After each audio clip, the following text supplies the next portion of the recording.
Nanded CM24 live news पाहण्यासाठी like व subscribe करून बेल आयकॉन दाबा। CM24 लाईव्ह न्यूज मध्ये आपलं स्वागत आहे। पाहूया आजच्या काही ठळक घडामोडी। नमस्कार, आपण पाहतात सामान्य जनतेचा आवाज नांदेड CM न्यूज।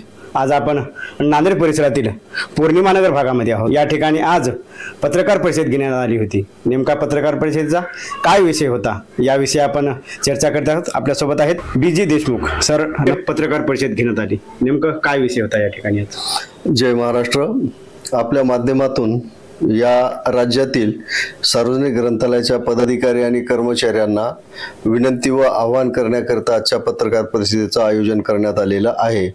आजच्या पत्रकार परिषदेचा मुख्य हेतू अनेक वर्षापासून ज्या काही प्रलंबित मागण्या आहेत त्या मागण्याला न्याय मिळवून देण्याकरिता शिवसेना पक्षाच्या राज आश्रयाच्या माध्यमातून माननीय महाराष्ट्राचे मुख्यमंत्री एकनाथरावजी शिंदे साहेब यांच्या प्रेरणेनं मार्गदर्शनाखाली शिवसेना पक्षाअंतर्गत शिवसेना राज्य ग्रंथालय शेल स्थापन करण्यात आला। या शेलच्या माध्यमातून राज्यातील ग्रंथालय चळवळीला न्याय देण्याचा प्रामुख्याने आमचा प्रयत्न राहिलेला आहे।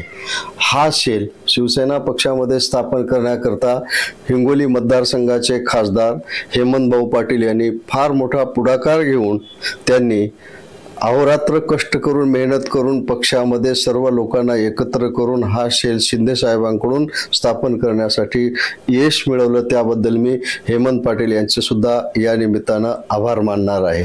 या ठिकाणी आपण नांदेडमध्ये आहोत। ही पत्रकार परिषद नांदेडमध्ये होत आहे।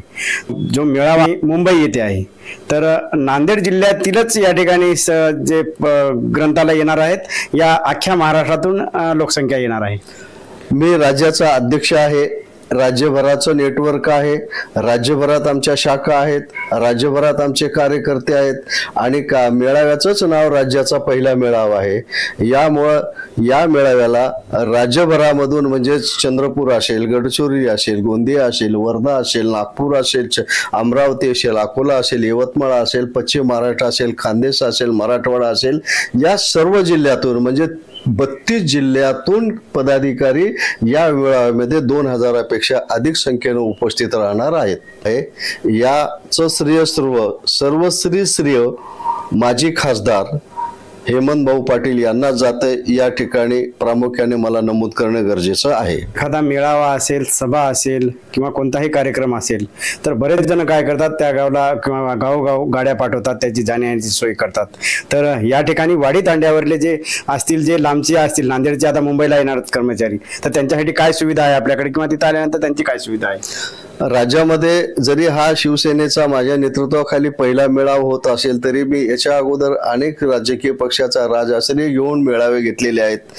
हे माझ्याशी जोडलेले गाव पातळीवर, तांडा पातळीवर किंवा आदिवासी भागातील जी मंडळी माझ्याशी जोडलेली आहे, ही मंडळी कुठल्याही अपेक्षा न करता उपाशी तापाशी स्वखर्चाने स्वतःच्या प्रयत्नाने या माझ्या कार्यक्रमाला येत असतात।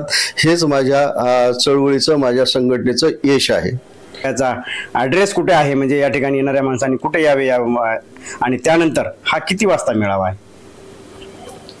आपण चांगला प्रश्न विचारलेला आहे। हा कार्यक्रम ग्रंथालय चळवळीचे कार्यकर्ते एवढे भाग्यशाली आहेत, मुख्यमंत्री साहेबांनी आम्हाला परवानगी दिलेली आहे की त्यांच्याच नंदनवन बंगल्यावर हा कार्यक्रम घेण्यात येणार आहे। आपल्या सगळ्यांना विनंती आहे, हा कार्यक्रम 9 ऑक्टोबर रोजी दुपारी 4 वाजता मुख्यमंत्र्याचे निवासस्थान नंदनवन येथे मुंबई मलबार हिल या ठिकाणी आपण सगळ्यांनी वेळेवर यावे। नांदेड CM24 लाईव्ह न्यूज पाहण्यासाठी लाईक व सबस्क्राइब करून बेल आयकॉन दाबा।